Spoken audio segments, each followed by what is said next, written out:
Dans ce programme, il n'y a pas que de la conservation. Il y a une partie d'exposition, il y a une salle d'exposition qui se trouve à l'entrée et il y a des parties publiques, puisque les chercheurs vont venir dans ce bâtiment, les conservateurs, les expos vont être montés dans ce bâtiment pour déambuler vers d'autres musées ou vers le MUSEM. C'est un bâtiment où une activité, d'ailleurs les bureaux du MUSEM seront là, du directeur.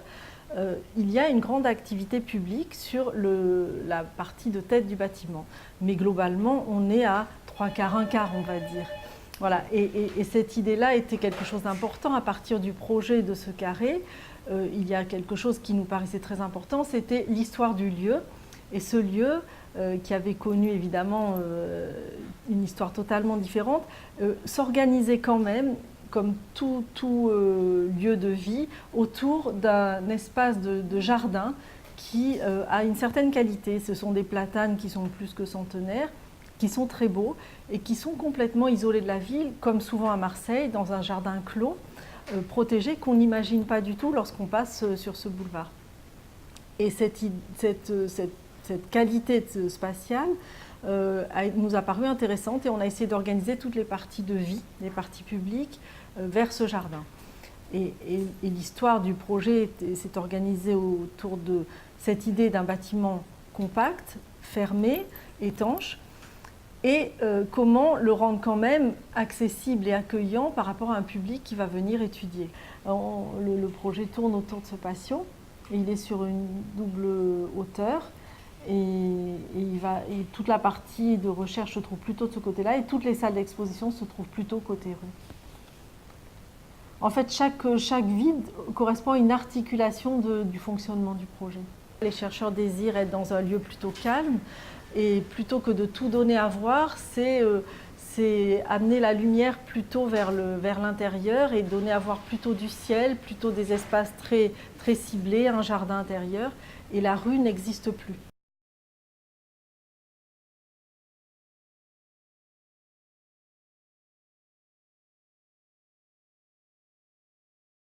Tout ce qui est conservation doit être protégé à la fois du vol comme dans un musée normal, mais également de la lumière, d'une température excessive dans les deux sens, ni trop chaud ni trop froid, d'une hygrométrie. Il demande des modalités de conservation importantes puisqu'il y a certains objets qui ne sortiront peut-être jamais de ce bâtiment et qui vont rester là pour l'éternité, on espère. Donc ça, c'est un premier sujet. Et la question de la lumière est importante, d'où la réponse architecturale qui va de fait. Les objets sont extrêmement variés et les objets, pour certains, sont accessibles au public, à un public ciblé ou invité, mais on peut aller visiter l'objet, donc on peut pénétrer dans les réserves. En gros, c'est assez simple. Il y a une partie de conservation de stockage, finalement, qui est à l'arrière du bâtiment, au nord, le sud étant vers nous, et une articulation entre les deux, une circulation entre le monde finalement du public et le monde du privé. Et entre les deux, c'est une barrière infranchissable, mais qui est également une circulation. Donc l'un arrive à la rencontre de l'autre à cette articulation.